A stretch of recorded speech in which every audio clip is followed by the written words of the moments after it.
Welcome to my channel. Here I tell true stories, stories from life. Enjoy listening.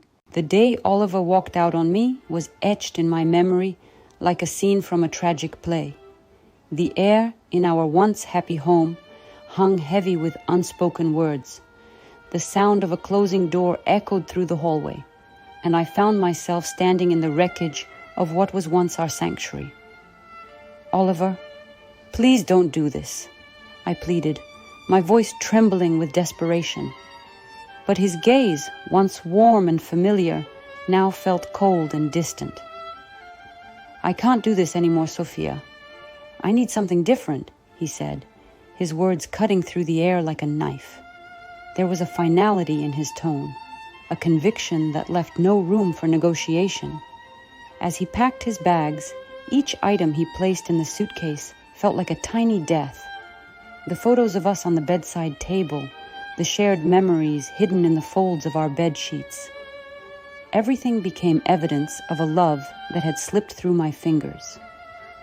The pearls he had gifted me on our 3rd anniversary, now sitting in a jewelry box, took on a bitter irony. I thought we had something real, I muttered, more to myself than to him.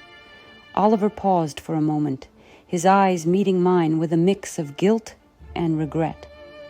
We did, Sophia, but people change.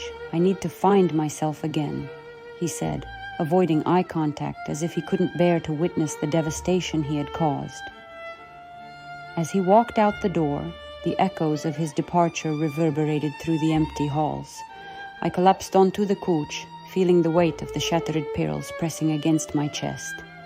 The reality of our shattered marriage engulfed me, and I allowed the tears to flow, mourning not just the loss of my husband, but the death of the dreams we had woven together. The days after Oliver left unfolded like a surreal nightmare, with each revelation more painful than the last. I tried to find solace in routine, but every corner of our home echoed with the emptiness he had left behind. Friends urged me to move on, but the ghost of our shared past lingered like a stubborn shadow. One evening, a friend dropped a bombshell that sent shockwaves through my fragile world. Sophia, I heard Oliver is with someone else. She's pregnant, Emma, a close confidant, said cautiously. The words hung in the air, and for a moment the room felt smaller. Pregnant, I whispered, as if saying it aloud would make it less real. Emma nodded sympathetically, her eyes filled with understanding. I'm so sorry, Sophia. I thought you should know. The revelation hit me like a tidal wave, pulling me into a sea of conflicting emotions. I reached for my phone and scrolled through social media, only to be confronted by pictures of Oliver with a new woman, their happiness glaringly evident. It was a cruel tableau of a life I was no longer a part of. The next day, I confronted Oliver over the phone, my voice a mixture of anger and sorrow. A baby, Oliver. Is this the life you've chosen? I asked, struggling to keep my composure. He sighed on the other end, his voice carrying a burden of guilt. Sophia, I didn't plan for this to happen. It just did, he explained, his words falling like heavy stones between us.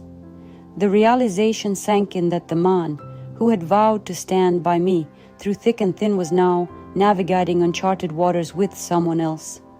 The threads that once bound us together were unraveling faster than I could comprehend. The pearl anniversary, a symbol of our enduring love, now felt like a cruel joke. In the following weeks, I grappled with the reality of Oliver's new life. The woman he had chosen to be with had become a symbol of the life I had lost. The hope for reconciliation faded, replaced by a profound sense of grief for the family that would never be. In the wake of Oliver's betrayal, my friends rallied around me like a protective shield. Emma, determined to mend my shattered spirit, suggested a week-long escape to Turkey. The prospect of leaving the echoes of my broken marriage behind and embracing a new environment filled me with both excitement and trepidation. As the plane touched down on Turkish soil, the unfamiliar scent of spices and the warm breeze hinted at a world waiting to be explored. The streets of Istanbul, adorned with history and vibrant colors, became a therapeutic backdrop for my healing journey.